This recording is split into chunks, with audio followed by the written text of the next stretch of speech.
É com grande honra que nós recebemos aqui na PMP para o nosso programa Chama de você, por favor. Memórias de Aposentados, o Dr. Paulo Salvador Frontini, que foi nosso Procurador-Geral de Justiça, que foi também da diretoria da associação em épocas passadas, e que eu conheci antes do concurso do Ministério Público.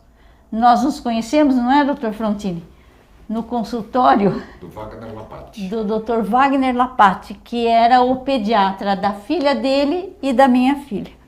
Então, o nosso conhecimento é muito antigo. Isso mesmo. E graças a Deus estamos aqui para nos ver novamente e para podermos participar de um projeto em prol dos aposentados e desfrutar da companhia do Dr.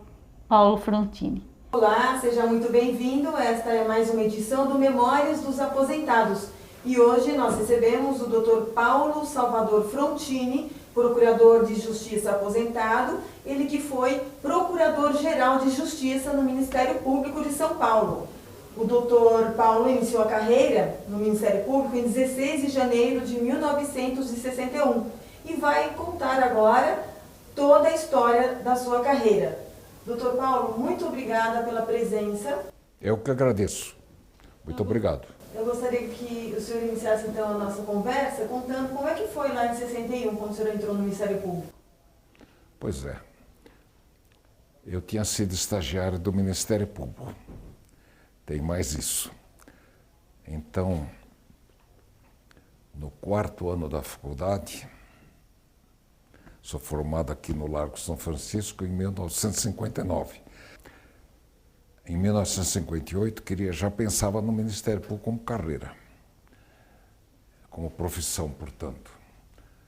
Em 1958, consegui me tornar estagiário pelas mãos de um promotor ilustre que depois foi presidente da associação, Alceu Arruda.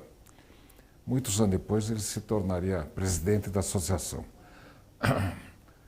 Em seguida, me formei, fiz o concurso no ano de 1960. Tive uma grande ajuda do Exército Brasileiro para o meu concurso. É bom que se registre isso, porque eu tenho o CPOR, né? Aspirante oficial. E o Exército, logo que eu me formei, me convocou para ficar num quartel. É um quartel conhecido ao lado de Jundiaí, o 2º GO 155, hoje mudou o nome. Fiquei 5 meses lá e consegui do meu superior imediato, um capitão, que ele me autorizasse à tarde, o expediente ia até 5 da tarde. No período da tarde eu podia ficar com os meus livros estudando. Então eu costumo brincar dizendo que o Exército me deu uma bolsa de estudos, ganhava como aspirante oficial, para ser promotor. Estudei muito ali nesse período, fiquei atualizadíssimo, né? Terminou esse estágio no 2º GO 155, voltei para a vida civil e abri o concurso. O concurso abriu lá por setembro, outubro. Fizemos uma prova escrita aqui no Largo São Francisco e dessa prova escrita sobraram, que eram uns 400 candidatos, sobraram uns 20, dos quais 14 foram aprovados. Eu fui aprovado. E aí, nomeado em janeiro de 61, se não me engano. Eu costumo brincar, e tomei posse em seguida, costumo brincar que 3 importantões tomaram posse em janeiro de 61.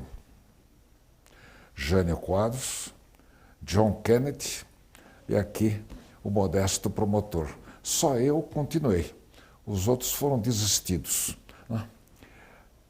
Bom, tomando posse, promotor substituto, fui para Casa Branca. para ser promotor substituto em Casa Branca. Cheguei lá, havia um promotor muito austero lá, muito sério, muito compenetrado. E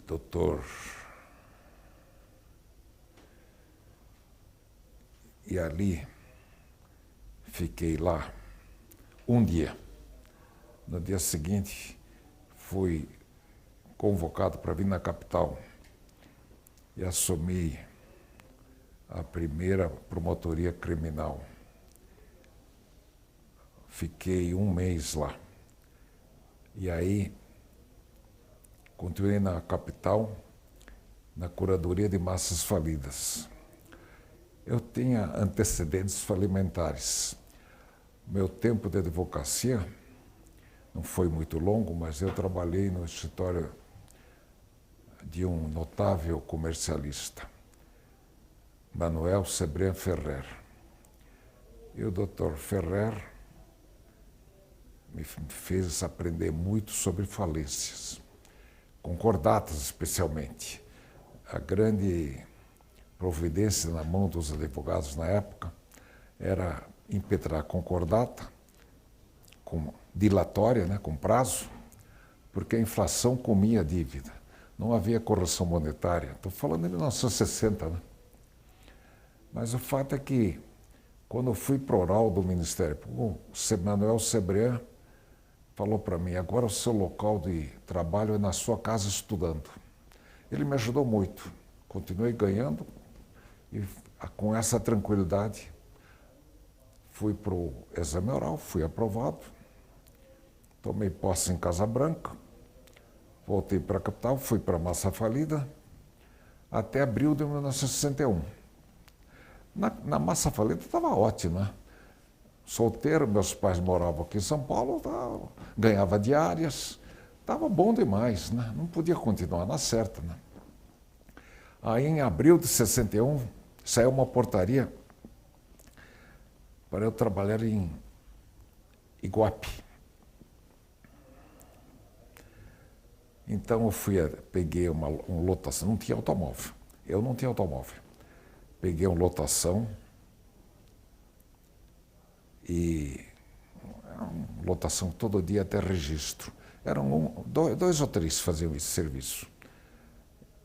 Pela BR, que estava recém-inaugurada, cheguei em registro, peguei um taxista e fui para Iguape.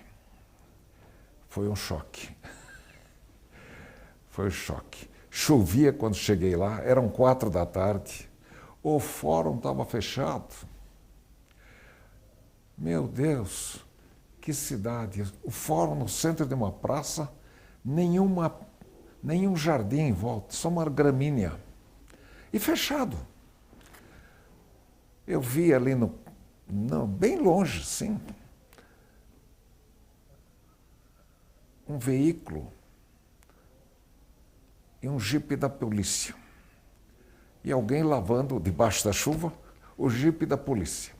Bom, é um delegado, é um preso. É um preso que está lavando, para não ficar na cela, está lavando o carro da chuva.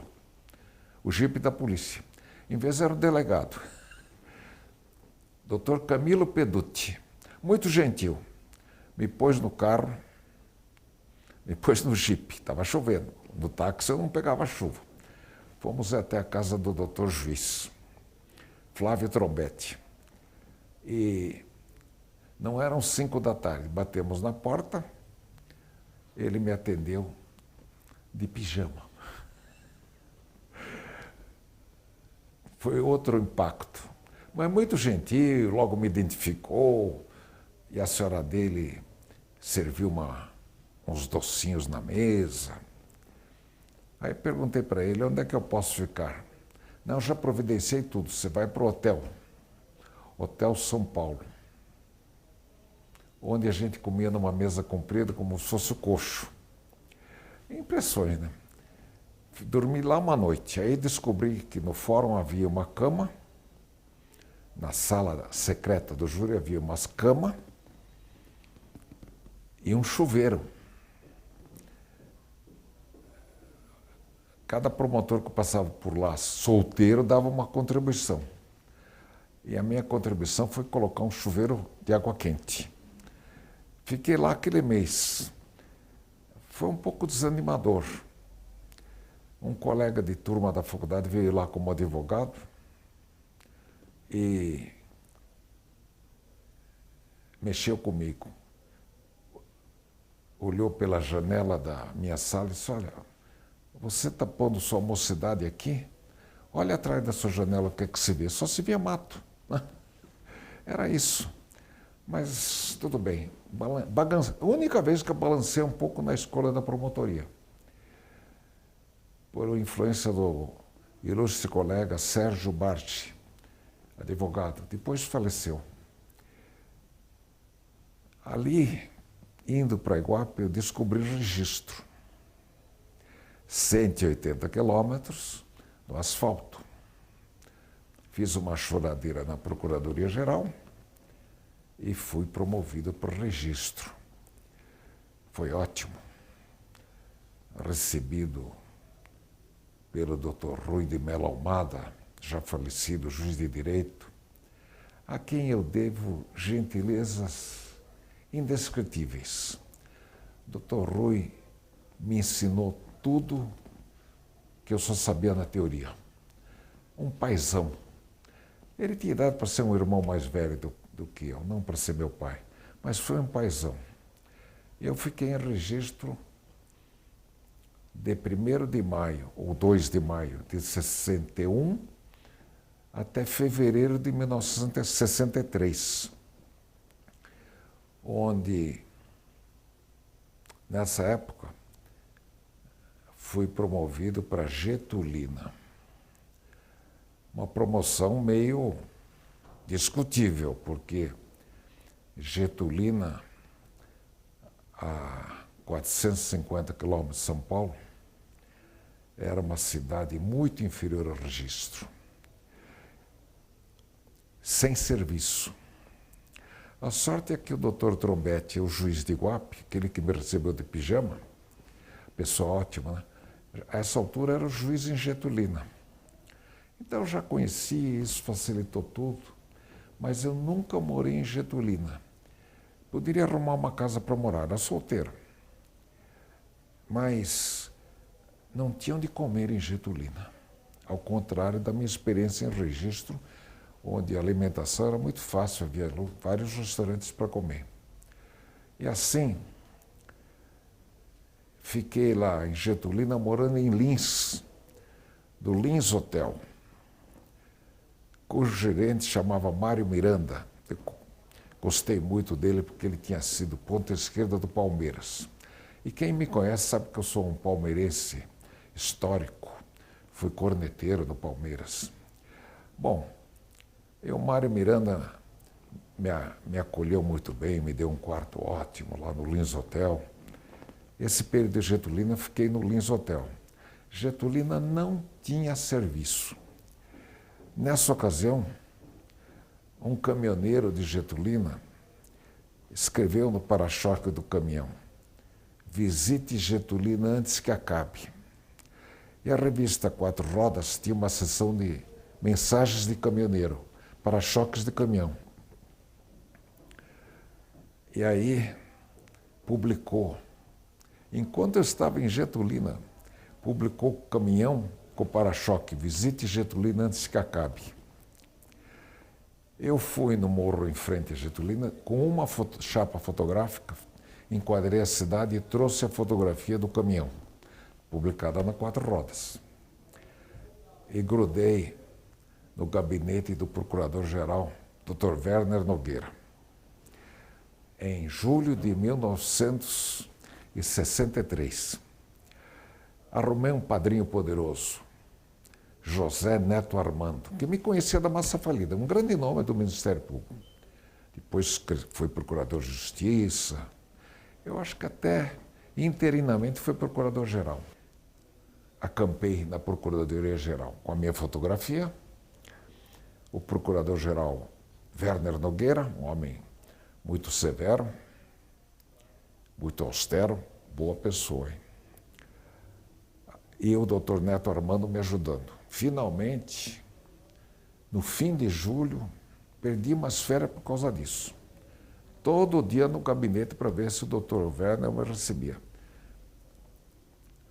Ele me recebeu. Falou assim: eu tenho boas informações a seu respeito.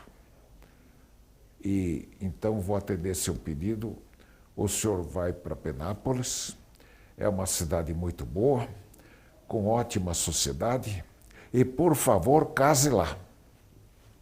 Assim. Achei uma intromissão indevida na minha vida privada. Mas fiquei quieto. O bom senso, né? Casamento, pensei na hora, uma frase que eu já tinha, porque era cobrada essa história que eu tinha que casar. Umas tias que eu tinha também queriam, cismavam que eu tinha que casar. Eu tinha 25, 26 anos. Tinha que aparecer a personalidade feminina. Né? Não é assim, né? Não é supermercado. Tem que encontrar a alma gêmea, né? Depois encontrei. Bom, e aí, com esse conselho, doutor Werner, vá lá e case, assumi Penápolis. Ótima cidade. Cheguei lá, certamente no dia 1º de agosto de 63. Fiquei chocado, era uma segunda-feira. Não havia ninguém na rua.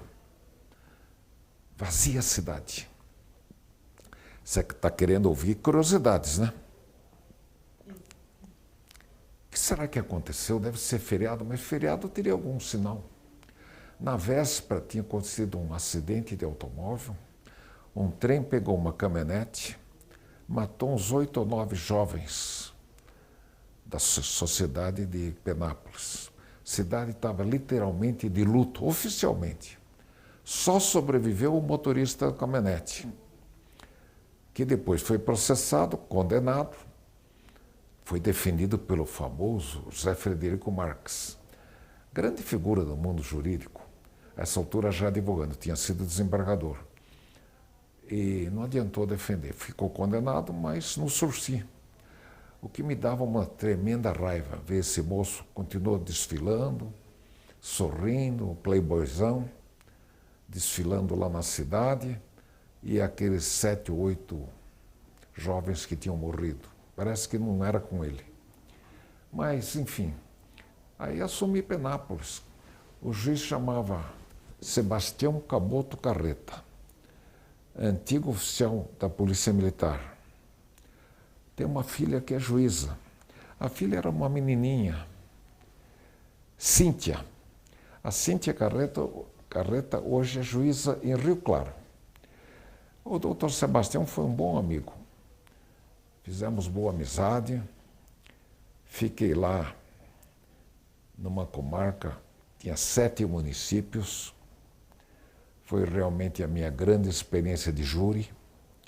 Toda a sessão de júri tinha julgamentos lá, vários júris, toda a sessão.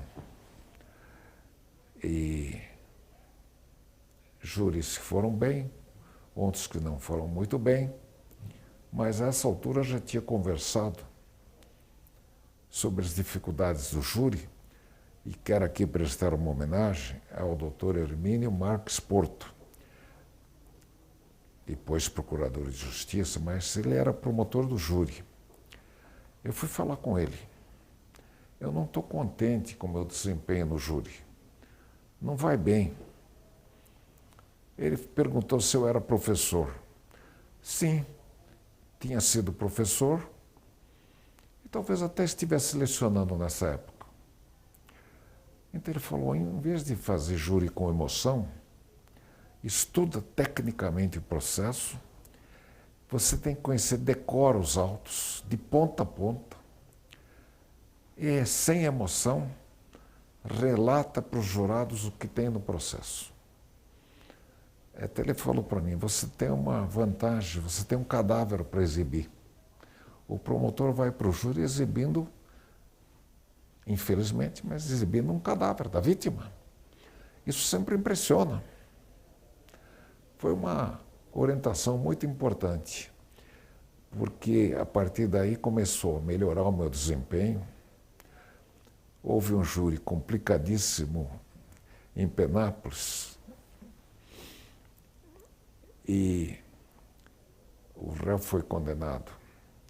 E na sala secreta, um dos jurados pediu a palavra para fazer um elogio para o promotor. E não pode, né? Na sala secreta ninguém abre a boca. Nossa, quase que anula o júri. Mas o advogado ficou quieto e o juiz mandou o outro calar a boca. Mas assim foi. Eu estava em Penápolis quando a agitação do Brasil começou a pesar. Porque, voltando um pouquinho para trás, lá, registro, eu acumulei muito Eldorado Paulista, a famosa Xiririca, né? Eldorado Paulista era distante, estrada de terra, não se sabia das cavernas. Estava lá no dia que o Jânio Quadros renunciou.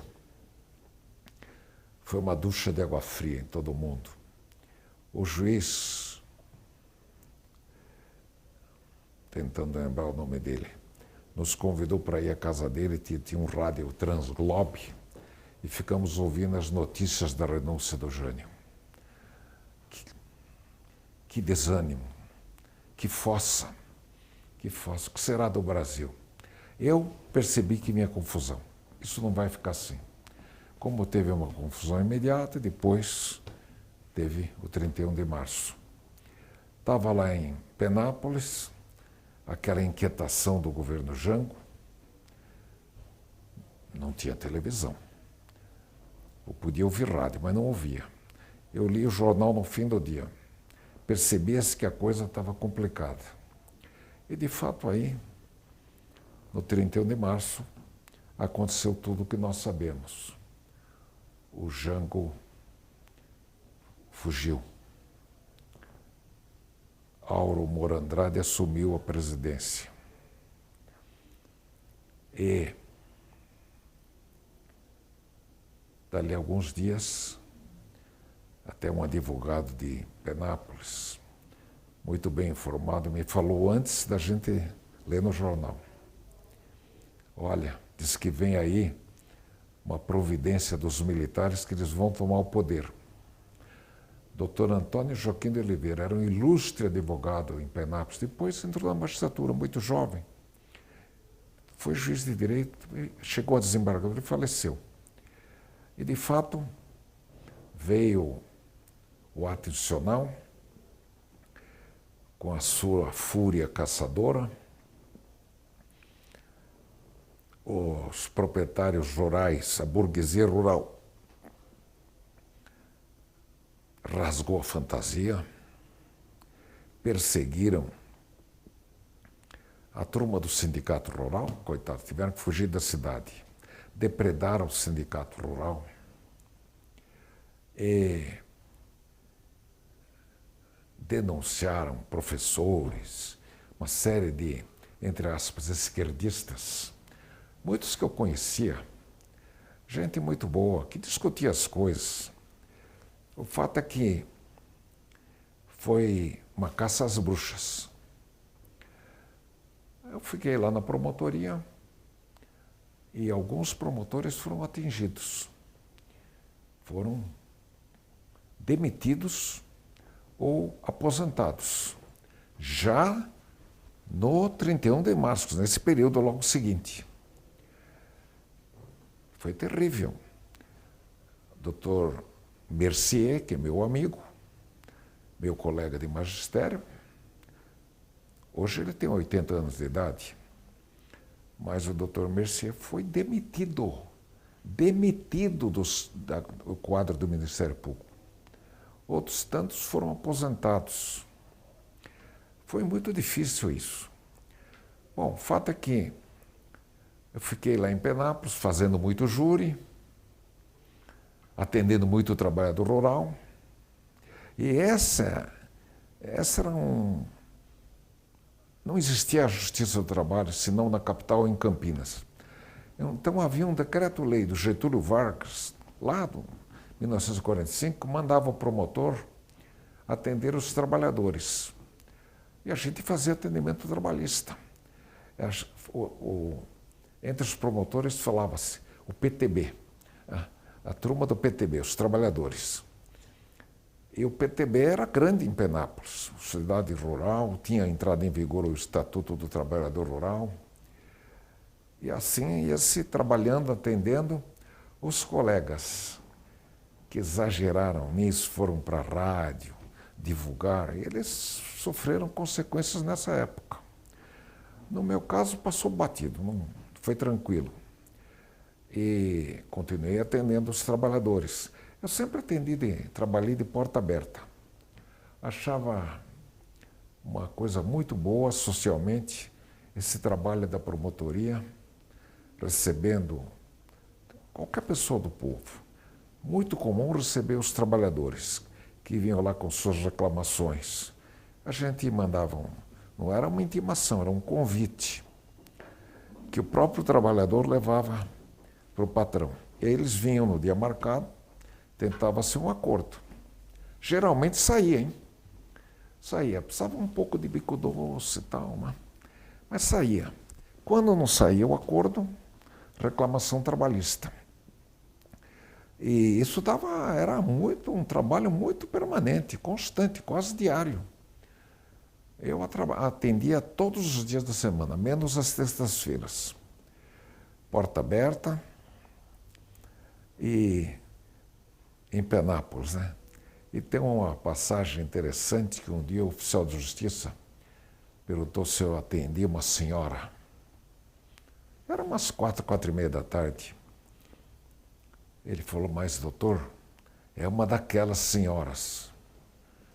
Como daquelas senhoras? É, aquelas que andam de charrete. Em Penápolis, só as prostitutas andavam de charrete. Né? Coisa que não acontecia em Araçatuba. Todo mundo usava charrete em Araçatuba. Mas em Penápolis, só as moças da chamada vida fácil. Eu atendi essa moça. E foi muito gozado. Ela tinha um cheque de um médico. O médico era meu amigo. E o cheque não tinha fundo. Doutor, será que o senhor consegue que eu receba esse cheque? Claro, vou falar com o doutor. Ele mora ali em frente, mora bem em frente, no outro lado da praça. Fórum de Penápolis, numa praça. E eu vou falar com ele. Tudo bem. E a origem do cheque é isso aí mesmo que eu estou pensando. É, doutor. Eu prestei serviços para ele. Eu fico com o cheque e volto daqui 2 dias. Acabou o expediente, fui falar com o médico. Pessoalmente, conheci ele. Ô, doutor, não vou te mandar uma intimação para você vir no fórum. Mas tem aí, contei a história. A moça voltou dali 2 dias para agradecer que tinha recebido o valor do cheque. E aí, essas senhoras com atividade no meretrício descobriram o caminho da promotoria. Alguns dias depois veio outra, lembro tão bem disso. E o oficial de justiça, muito preocupado, tem outra senhora aí, eu atendo, não tem problema. Não pensa que tem nada, sou promotor, porta aberta para qualquer pessoa. Aí a reclamação era outra, bem pior. Achaque de policiais em cima de prostitutas. Também fiquei de volta daqui 2, 3 dias. Falei com o delegado, não era o delegado, evidentemente. Apura isso. Acabaram os achaques. Coisas que um promotor no interior pode fazer muito bem, né? E assim foi. Muito júri em Penápolis, muito júri. Né? E muito trabalhista, muito prefeito, réu. Né? Processei 2 prefeitos lá. O prefeito que estava no cargo e um ex-prefeito. Complicado, viu? É difícil. E o ex-prefeito foi condenado e o prefeito estava no cargo foi absolvido. Também pelo tribunal. Bom, aí saí de Penápolis, fui para Araçatuba. Nesse período de Penápolis, teve uma experiência muito interessante. Eu acumulei por uns 6 meses Birigui, porque o titular de Birigui, meu amigo até hoje, depois foi para a magistratura pelo Quinto, Aldo Almeida Prado de Magalhães. Grande, está aí, fortão, advogando com o filho. Doutor Aldo já tinha 3 filhos, ia nascer o 4º filho, era uma gravidez, digamos, que exigia cuidados. E ele veio para São Paulo, a mulher pediu licença, ele também, trouxeram toda a família. Então eu fiquei uns bons meses, talvez uns 4, 5 meses, acumulando Birigui. Sem nada de muito. Fiz júri em Birigui, tinha júri também, mas nada de especial. O juiz era o Getúlio Corrêa das Neves. Nunca mais vi esse homem. Procurei por saber por ele, bom convívio. E assim, em Birigui havia um leão do júri. Leão do júri é o cara que domina todo o júri, ganha todo o júri. É o terror dos promotores quando a comarca tem um leão do júri. O doutor Alexandre Michel Antônio. E graças ao Facebook, eu tenho uma amiga em Birigui. Pedi para ela localizar o doutor Alexandre. Não consigo localizá-lo. Talvez tenha falecido, né? Passaram mais quase 50 anos. 50 anos, né? Meio século é tempo. Bom, o fato é que Birigui teve um outro episódio, mas que causou estresse no fórum. Mas eu não posso contar, porque envolve a vítima, era uma respeitável senhora que trabalhava no fórum. E ela foi agarrada à força por um advogado lá mesmo. Foi um escândalo, nossa senhora. Bom, coisas da vida, né? E daí fui para Araçatuba. De Penápolis para Araçatuba, Birigui só acumulando. 6 meses. Araçatuba, cheguei lá convocado pelo procurador-geral. Dr. Mário Moura Albuquerque, que era o procurador, chamou a mim e o Aldo. O Aldo era de Birigui. Viemos falar com ele. Dr. Mário Moura, com humor, era muito paternalista, né? Ao contrário do Werner, que era carrancudo, Dr. Werner. Dr. Mário Moura era risonho, paternal, abraçava a gente, batia papos. Ele caía bem no cargo, contava muitas histórias. Tinha sido procurador-geral do Jânio Quadros. E nessa ocasião era procurador-geral do governador Adhemar de Barros. E ele tinha talento político. E o doutor Mário Moura chamou a mim e ao Aldo e disse: eu tenho uma vaga na capital e uma vaga em Araçatuba. E vocês dois são os meus candidatos. Decidam entre vocês. O Aldo já estava praticamente em São Paulo. Então ele preferiu vir para São Paulo. Eu fui para Araçatuba com a promessa de que quando instalasse Osasco, eu viria para Osasco. Ao contrário disso, fui para Araçatuba, me dei muito bem lá. Tinha um juiz chatíssimo lá. Nossa! Começamos a sofrer bastante com esse doutor. Tinha dificuldade de locomoção, tinha instalado a sala do júri no primeiro andar. É evidente que era um homem muito digno, mas muito complicado, paraplégico. Entrou na magistratura paraplégico, chamado Pedro Vieira Mota. Aliás, um estudioso de história. Eu tenho estudos de história que que estão comigo, textos que ele produziu. Chegou a desembargador, totalmente paraplégico, chegava no fórum carregado por... Vinha no jipe da Polícia Militar, que naquele tempo não chamava Polícia Militar, chamava Força Pública. E era carregado até a cadeira dele no fórum. Um homem sofrido, queria trabalhar, um pouco complicado, sabe lidar com ele. Tanto que ali, logo adiante, abriu a promotoria da 2ª Vara. E eu consegui ir para lá. Para não trabalhar, a razão primeira era realmente não ter que aguentar o doutor, esse doutor que era muito complicado. O que complicava para mim? Eu era solteiro, eu queria vir para São Paulo cada tanto, cada 15 dias. Com Fusca, só se andava em Fusca, todo mundo tinha Volkswagen. Eu tinha Volkswagen do ano, trocava todo ano de Volkswagen. Aí, e o doutor Pedro Vieira Mota fez acordo comigo, que uma sexta-feira sim, outra não haveria audiência para o Ministério Público. Tudo combinado, selado, sacrado, de boca. Primeira sexta-feira que eu fiz isso, ele marcou audiência. Fez audiência do Ministério Público e fez audiência no sábado. Meu sangue siciliano ficou meio fervendo. Eu tive uma conversa difícil com ele.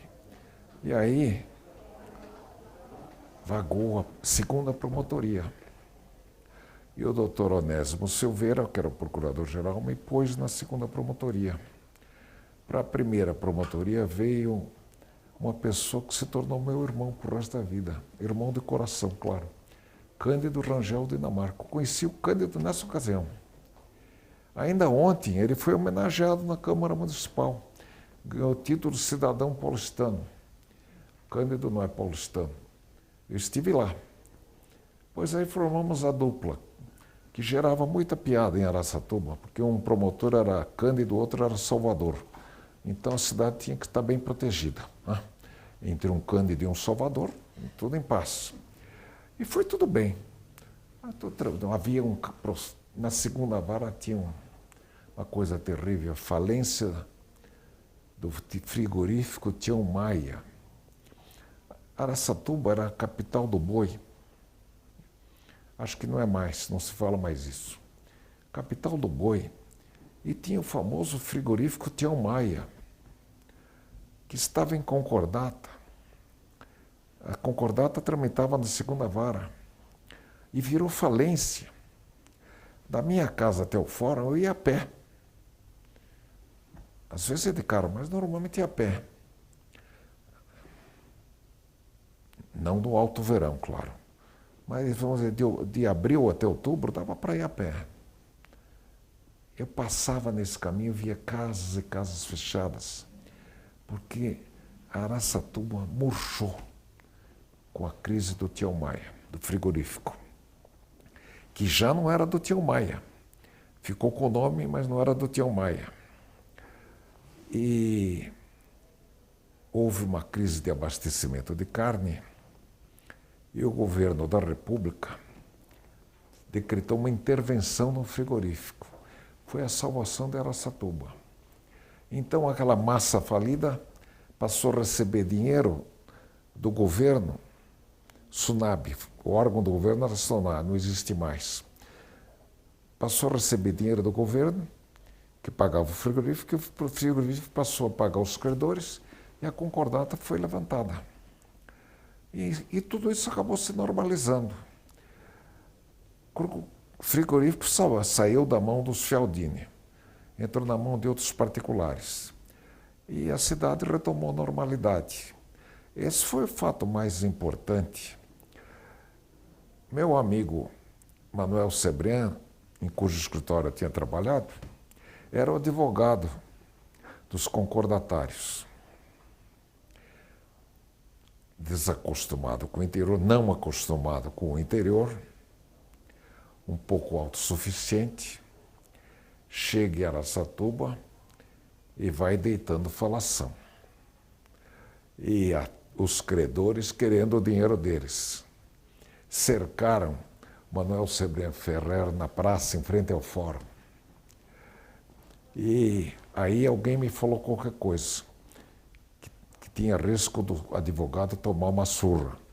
Do fórum eu olhei a praça e identifiquei o doutor Sebrián. Aí desci, fui lá, peguei ele, vamos conversar com o pessoal, me viu, acalmou, vamos conversar no salão do júri. Aí ficaram lá, fiquei assistindo, fiador daquela tranquilidade. Ia conversar e tal, e acabou o episódio. Tive que falar para o Sebrián, você é um tonto, vem aqui, esse pessoal está alucinado para receber o dinheiro deles.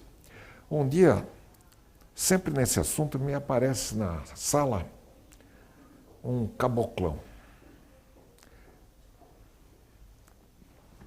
Eu te diria pelo traje um trabalhador rural. Cigarrinho de palha. Doutor, posso falar com o senhor? Pode. Atendo qualquer um, com muito gosto. Eu queria falar dessa concordata aí. Ah, pois não, o que é que o senhor quer saber? Doutor, eu tenho bois fornecidos e queria saber se eu vou ver o meu dinheiro de volta. Não ia desanimá-lo, né? Eu tenho toda a esperança que o senhor vai... Estava acertando, não sabia. O senhor vai recuperar o seu dinheiro. Quem é o senhor? Eu sou o Zico Castilho, muito famoso. Estava conhecendo ele. O senhor é o Zico Castilho de Auriflama? Eu mesmo, um caboclão. Quantos bois o senhor tem lá para receber? 4.000. Fiquei tão impressionado, mas nunca esqueci essa entrevista. O famoso Zico Castilho. Vamos ver que se Deus quiser o senhor recebe isso. Acabou recebendo pelo outro caminho, né? E assim foi. Né? Araçatuba também tinha muito júri. A segunda vara fazia os júris. Então, para fugir do juiz da primeira, eu me enfiei na segunda. Na segunda tinha a concordata do Tio Maia e tinha os júris. E tinha bastante júri em Araçatuba. O Cândido Damarco às vezes fazia júri, ele também gostava. Então um pouco nós dividíamos isso aí. Só que ele ficava com os menores, porque o problema do menor é insolúvel. E achava que o Cândido já era casado, tinha filhos, tudo. Você fica melhor com os menores, sem maior respeitabilidade. E eu fiquei lá com o júri. E assim foi. Tudo muito interessante. Bom, e de Araçatuba, fiquei lá 4 anos. Minha mãe foi me visitar em Araçatuba, estava sendo preterido. Estava sendo preterido pelos meus amigos Djalma Negreiros e João Severino de Oliveira Pérez, que mandavam na política do Ministério Público. Estava na hora de vir para São Paulo e não vinha. Aí eu vi, por exemplo, o Falcão de São Caetano veio para São Paulo, um outro de São Bernardo veio para São Paulo. O que estava acontecendo? Estava esquecendo de mim. Aí minha mãe foi me visitar. Minha mãe e meu pai foram me visitar lá em Araçatuba. Minha mãe levou um tombo, fraturou o fêmur. Foi um desespero. Mas eu conheci os médicos, eu estava lá há bastante tempo. Achei o melhor ortopedista, a quem presto homenagens. Tentando lembrar o nome dele. Grande figura. Ele acudiu minha mãe, internou na mesma noite, era um domingo à noite. E operou. E ela ficou boa. Pôs aquele... É uma peça que põe no fêmur, né? Ela viveu o resto da vida com essa peça. E ficou ótima. trouxe ela de avião para São Paulo. Enquanto o avião me esperava para voltar, vim ao Ministério Público, que era lá no Fórum João Mendes. Encontrei Pérez e Djalma Negreiros Penteado e João Severino de Oliveira Pérez. Meus amigos, ali mesmo armei, dizem os que o viram, armei um verdadeiro desacato. Os que ouviram, você não pode falar isso com dois, isso é desacato. Ah, se quiser me prender, prende. Mas eles sabem que eles não têm razão. Está na hora de eu vir para São Paulo. Peguei o avião, voltei para o interior. E aí, quando chegou dezembro, saiu uma portaria me trazendo para a capital. Convocado. Eu cheguei em São Paulo, assumi imediatamente e fui para o Tatuapé. Promotor, respondendo, né? Designado para o Tatuapé. E ali estava poucos dias em São Paulo. Por isso que eu gravei bem o 3 de dezembro. Quando eu ouvi, tinha noticiário político, eu estacionei o carro para ouvir o que aqui iam falar no rádio, comecinho da noite. E era o anúncio do ato 5, de 13 de dezembro.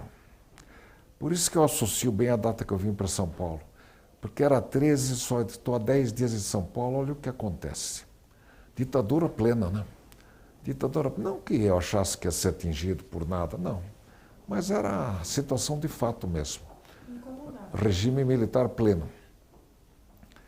Eu fiquei lá no Tatuapé um tempinho, até que aconteceu uma coisa importante na minha carreira. O bandido da luz vermelha. O bandido da luz vermelha, às vezes matava. Só matava, não roubava. Isso ia para júri. E quem fazia o júri era o Marino Feio, Alberto Marino Júnior.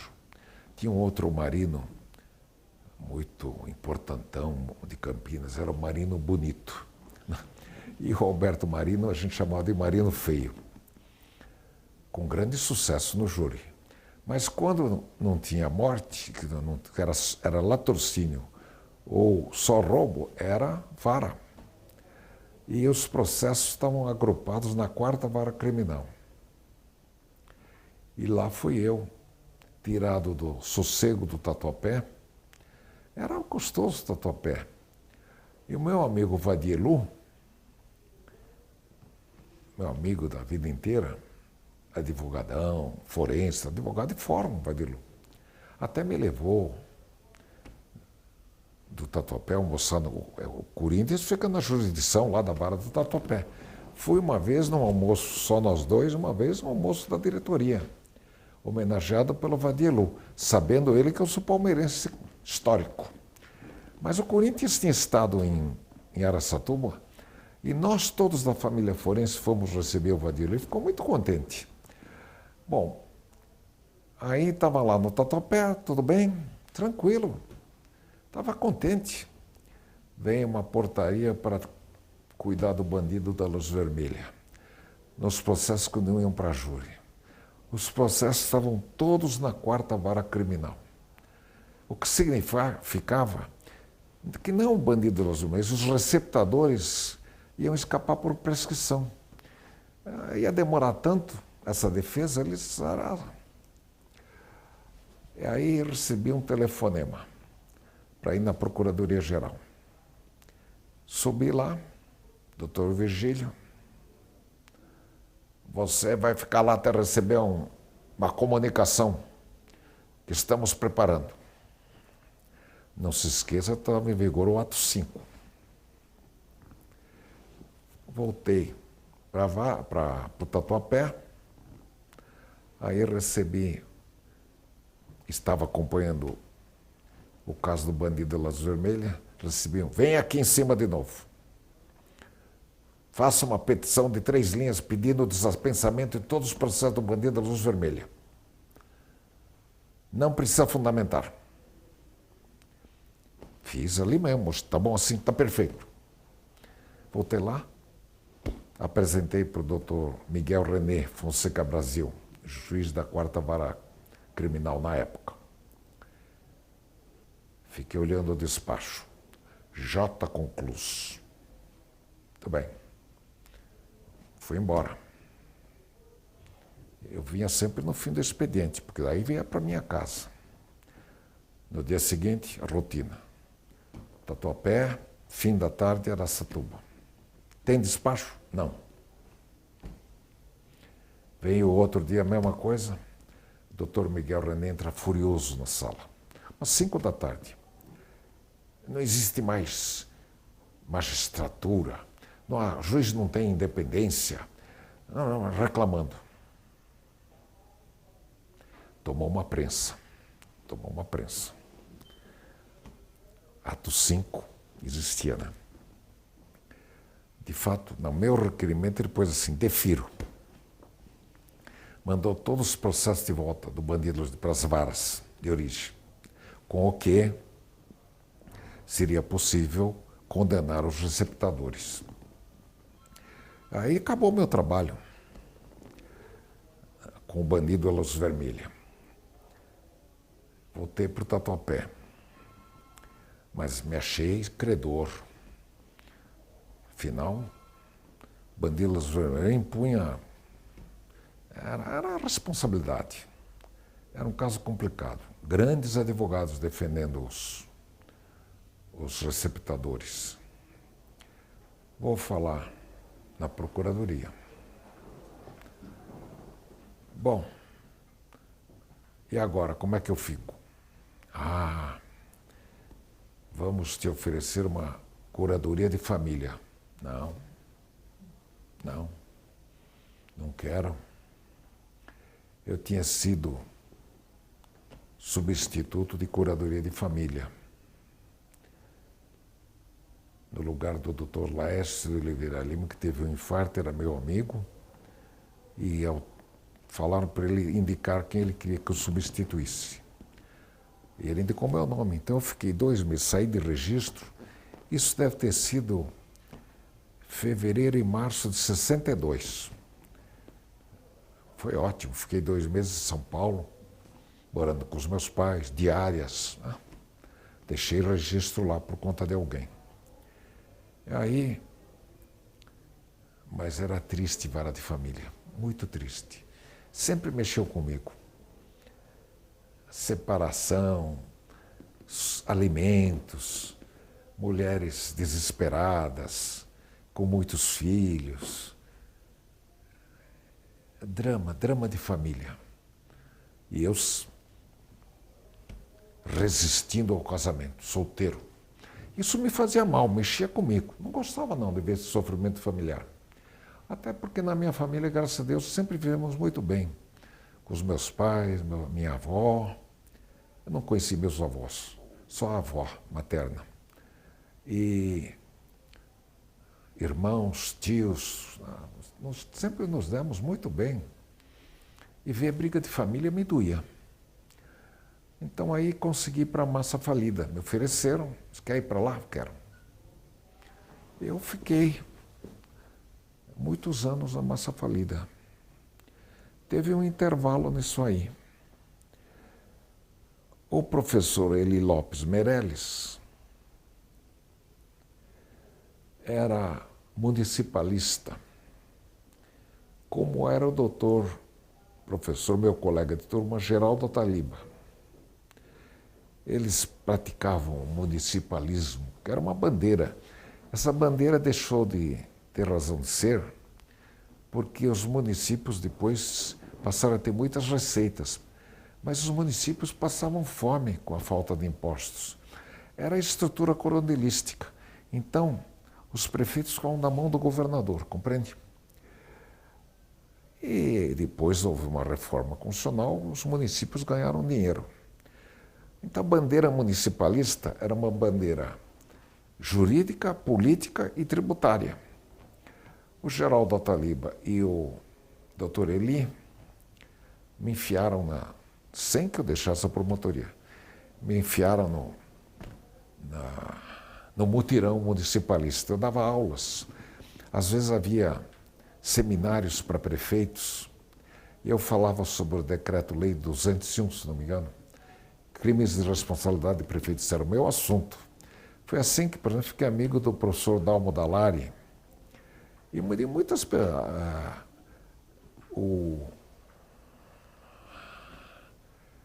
Meu Deus, está me escapando aqui o nome de um deputado municipalista na época. Absurdo, esqueci o nome dele, mas coisas da idade. Então passei a ter uma vida meio externa também. Foi ótimo, porque a função de promotor na capital, pelo menos estou falando do meu tempo, na curadoria de massas, era atender alguns advogados e falar em processos. A minha curadoria atendia 4 varas cíveis, pilhas de processos. E relações humanas, zero. Zero. Aparecia um advogado barbudo lá falar comigo, né? E discutia as coisas, tá? Atendia o doutor Vandoni, tenho muita estima por ele. O doutor Sartori, Hans Sartori, que eu acho que era o pai do ex-presidente do tribunal. Nunca perguntei para o doutor Evan Sartori se o doutor Otan Sartori era pai dele. Mas eles vinham ali, eles conversavam, mas a parte humana não existia, tudo técnico. Aí, felizmente, eu voltei para o magistério superior. Eu tive um readequar para isso, porque eu tinha sido professor sempre de sociologia. E, em vez aqui, fui lecionar na FM1 e o Onésimo Silveira, que era o diretor tinha sido procurador-geral, né? Aquele que me mandou para Araçatuba. O doutor Onésimo falou para mim, você se prepare para ser professor de direito comercial, porque nós não temos. Tá? A necessidade faz as soluções. Aí toca estudar direito comercial. E nessa época também, comecei a lecionar na FM1. Nessa época surgiu a Faculdade de Direito de Osasco, que era em 1967, ela estava começando. E eu consegui um lugar lá como assistente de direito comercial. Quando teve a segunda turma, no segundo ano, entrava outra vez a disciplina de direito comercial. Eu me tornei professor lá. Lá também, FM1, com Onésimo Silveira e Osasco. Até hoje sou professor em Osasco. Deixei de ser um tempo por causa da Procuradoria-Geral. E assim foi, né? Nós tínhamos criado os grupos de estudo, eu com um bloco de amigos, né? Inclusive Júlio César Ribeiro, Antônio Visconti,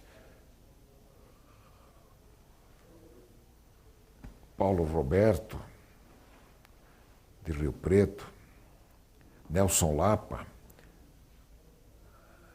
Damásio Evangelista de Jesus, fundamos os grupos de estudos para a gente poder reunir e discutir. Uma vez por mês, num sábado de manhã, nós nos reunimos numa dessas comarcas. O senhor foi o primeiro palestrante do grupo de estudo, né? Hein? O senhor foi o primeiro palestrante do grupo de estudo?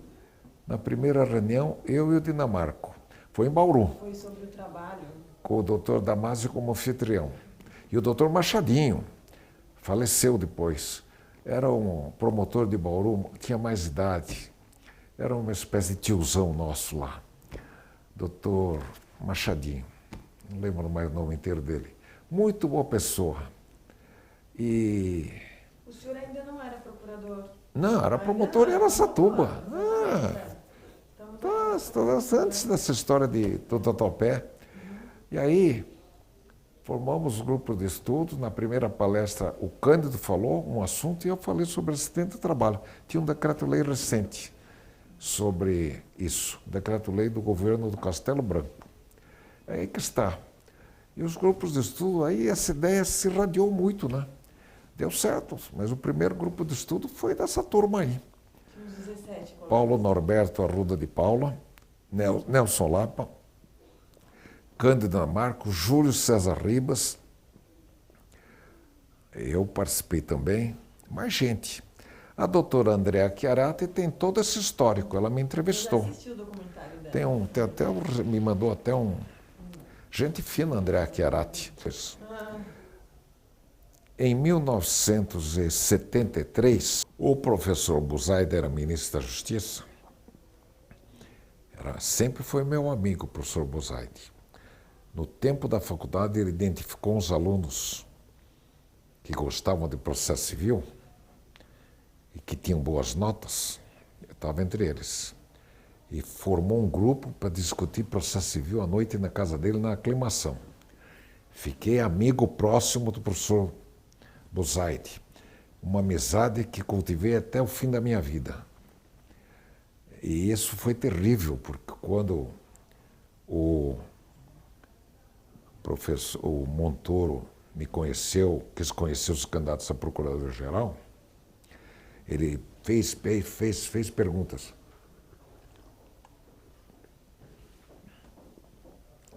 Eu falei para o governador que eu pensava. Levei comigo um estudo que eu tinha feito, publicado na Justiça, sobre Ministério Público e Estado de Direito.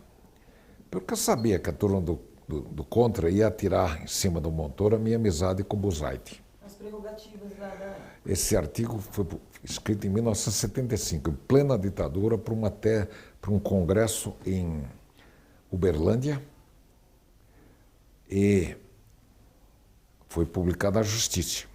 Fui para a audiência com o Montoro, levando o texto. E aí, na conversa com o governador eleito, ainda não empossado, que queria conhecer os candidatos a procurador-geral, estava com o texto embaixo do braço. Mas eu falei para ele, pedi licença para dizer, governador, eu vou falar uma coisa agora. Posso, senhor meu? Claro.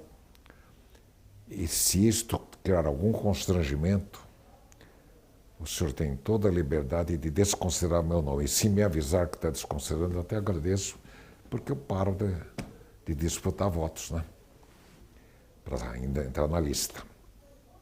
E contei para ele, governador Montoro, eu quero que o senhor saiba que eu sou muito amigo do professor Buzaide.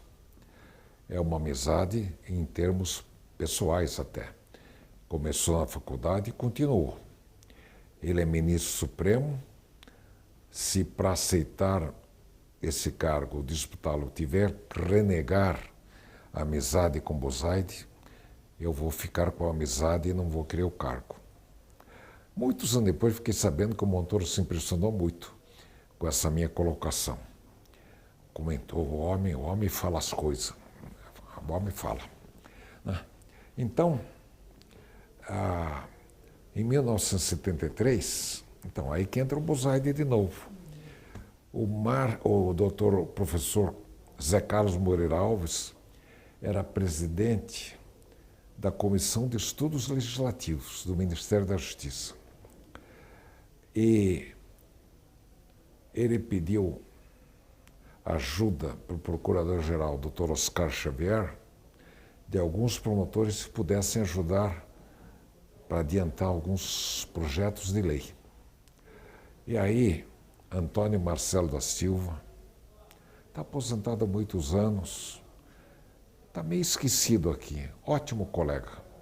Antônio Marcelo da Silva, mora em Campinas. Eu não vejo há 30 anos.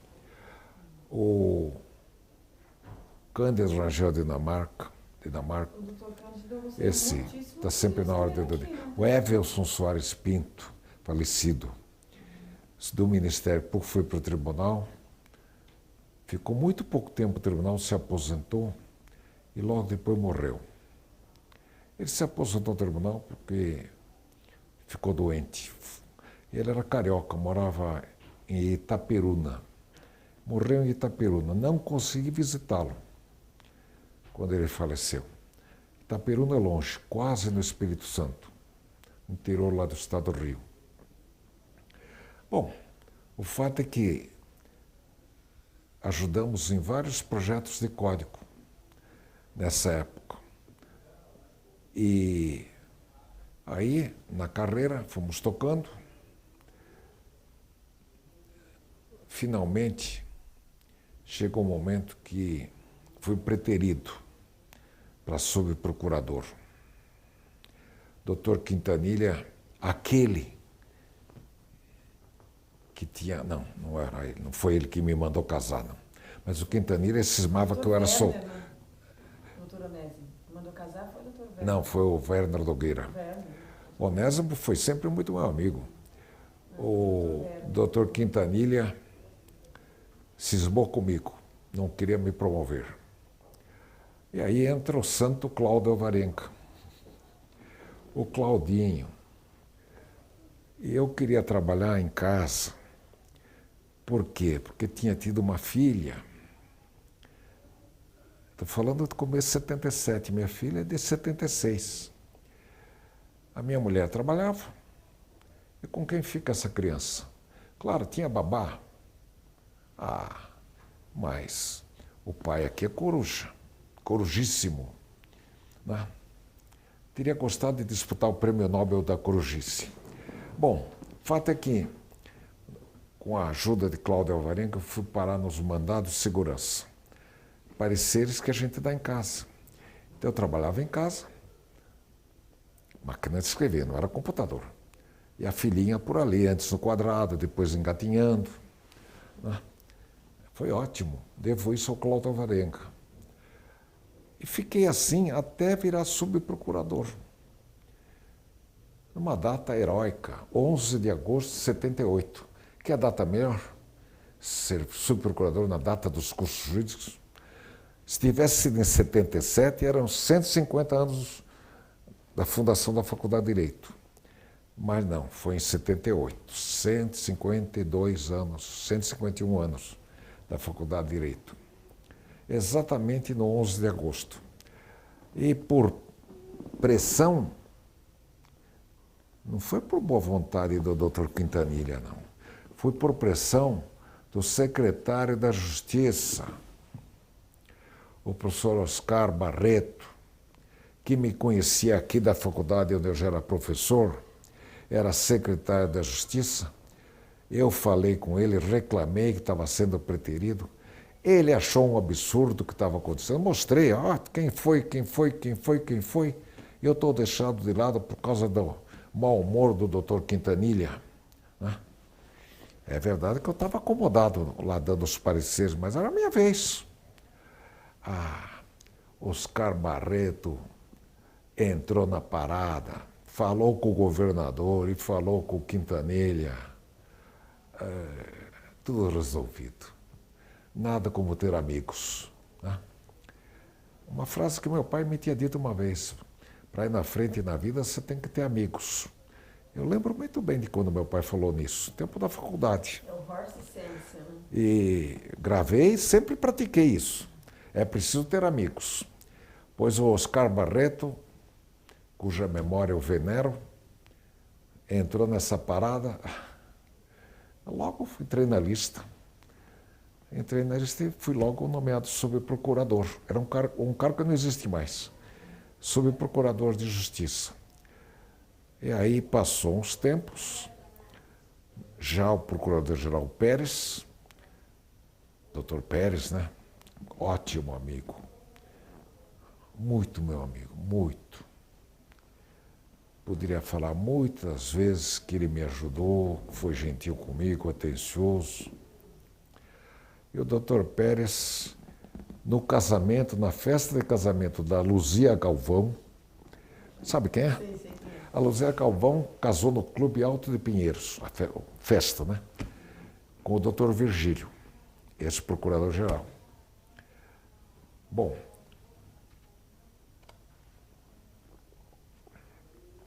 fui convidado Estou lá com a minha esposa, tal, curtindo a festa. O Pérez me chamou. Estou te vendo aqui, eu não vejo o seu nome lá no conselho. O que é que está acontecendo? Não está acontecendo nada, estou trabalhando, estou no lugar que você me pôs, não quero sair de lá enquanto estiver em trânsito especial. Não sou subprocurador. Mas isso é um absurdo. E aí, fui para subprocurador. Essa conversa foi depois. Aí fui para procurador de justiça, pela intervenção direta do procurador-geral Caro Pérez, que me localizou nessa festa de casamento da Luzia Galvão com o Virgílio. Isso foi, portanto, em 82. Um ano depois virei procurador-geral. Por quê? Porque mudou o governo do Estado e entrou o Montoro. Eu era muito amigo do Antônio Tito Costa, é um daqueles municipalistas, agora eu lembrei o nome dele, um dos que participava dos mutirões municipalistas com o Geraldo Ataliba, Antônio Tito Costa, Chopin. O Chopin era do Ministério Público. Então, aposentado, né? Pelo ato 5. Né? Eu já tinha revertido a aposentadoria. Né? Foi um corre-corre para ir atrás dos Hein? procuradores, né? Dos promotores. Foi um corre-corre no AI-5. Pelo interior afora. Como? Eles corriam atrás dos promotores, um se escondia, o outro avisava, saía. Bom, mas isso aí, agora eu estou falando de uma outra época. Agora nós estamos aqui na Procuradoria, só foi... Então eu virei subprocurador em 78, o tal 11 de agosto de 78. Fiquei subprocurador, já trabalhava na segunda instância e trabalhava em mandado de segurança, Cláudio Alvarenga. E aí o Pérez, bom amigo. E aí surgiu o PMDB ganhando a eleição com o Montoro. Eu precisava achar um nome que não fosse comprometido com a situação anterior. Consta que houve uma reunião para discutir os nomes. Cláudio Alvarenga, que me contou, participou. E nessa reunião, quando apareceu o meu nome, o Chopin falou, este aqui tá bom. Aí surgiu a minha candidatura a procurador-geral. E houve aquela conversa com o Montoro, tudo. Eu ganhei a eleição. Quem estava com o senhor na lista? Então, doutor Hermínio, grande nome, respeitabilíssimo, uma figura de destaque, muito mais conhecido que eu na carreira, uma carreira muito mais brilhante. Minha carreira de promotor era mais discreta que a dele. Ele foi um grande promotor de júri. Já te contei como ele me orientou aí para fazer júri. Eu ganhei dele por 2 votos. O Montoro tinha assumido o compromisso na associação de que nomearia o mais votado. Eu fui mais votado. Mas o doutor Hermínio tinha padrinhos fortes. Só que eu tinha um amigo, é meu amigo até hoje, Edivaldo Alves da Silva, o chefão da FMU, onde eu era professor. E o Edivaldo era unha e carne com um homem que eu fiquei conhecendo melhor então, chamado Ulisses Guimarães.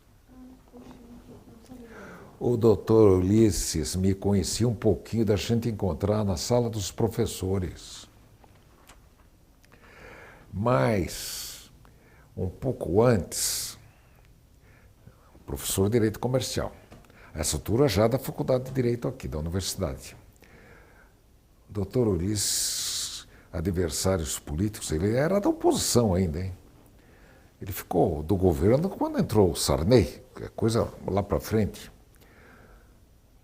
Quiseram armar algum escândalo em cima do doutor Ulisses, foram descobrir uma empresa falida, E ele veio na minha casa, aconselhado pelo Edivaldo. Esteve na minha casa. Trouxe uns papéis, eu estudei aquilo, não tinha nada. Nada.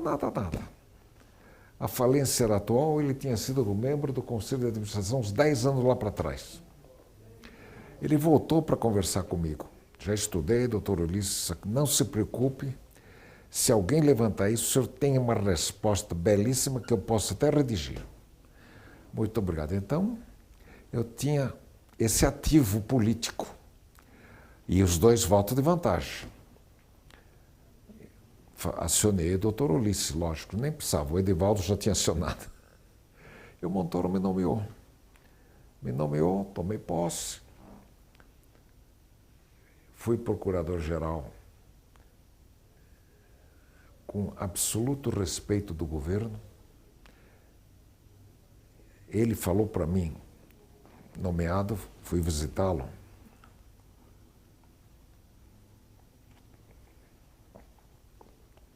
Ele falou para mim, eu quero que você exerça o Ministério Público. Como tem que ser? Um Ministério Público independente. Entendeu bem? Você é dono das suas atribuições. Falou isso para mim. Tive a prova dos 9 disso. E aí houve um fato extremamente importante para o Ministério Público, no qual está envolvido diretamente com muitos méritos a nossa querida Associação Paulista do Ministério Público. No âmbito da associação, que era presidida pelo Fleury, havia um grupo formado por Edes Milaré,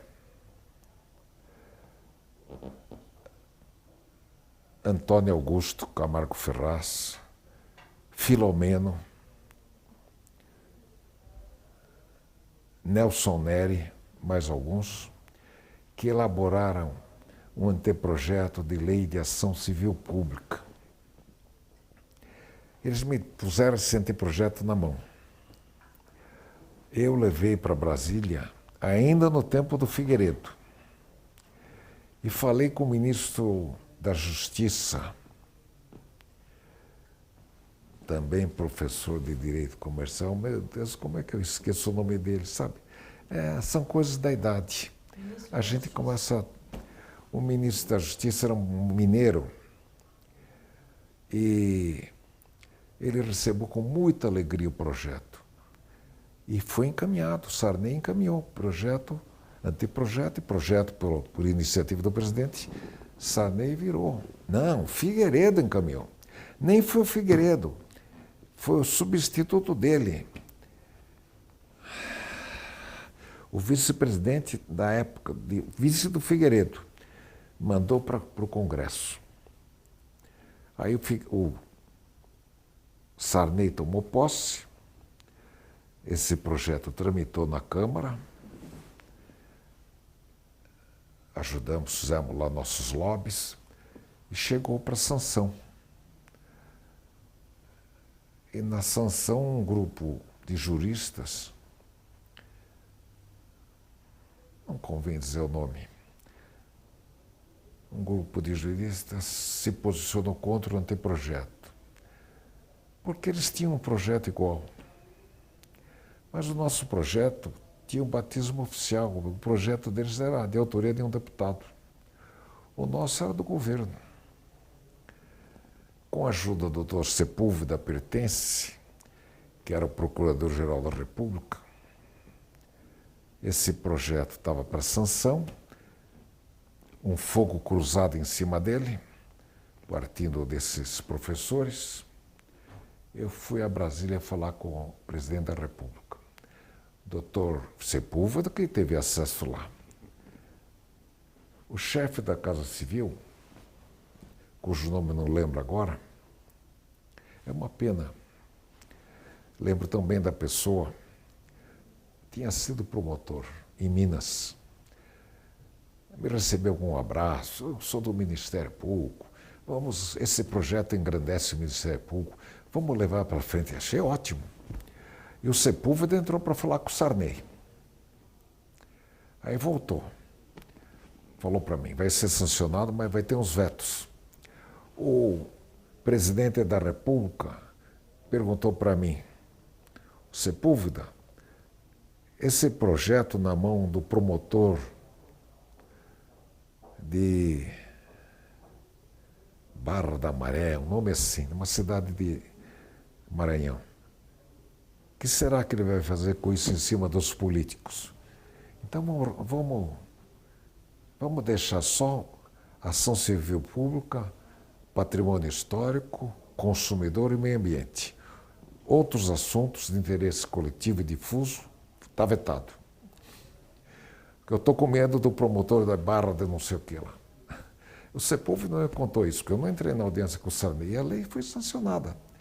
Uma grande vitória da nossa associação e do Ministério Público. A Lei da Ação Civil Pública, que é de julho de 1985. E essa lei revolucionou o papel do Ministério Público no civil, compreende? E depois ela foi aperfeiçoada, uns anos depois, pelo Código de Defesa do Consumidor. Então, aí o Ministério Público ganhou uma autoridade na função civil, pelo lado civil da sua atuação, imensa, maravilhosa. Nós sempre fomos fortes no crime, né? A função criminal acusatória sempre foi da promotoria, mas ficamos fortes no civil. E olha o que deu.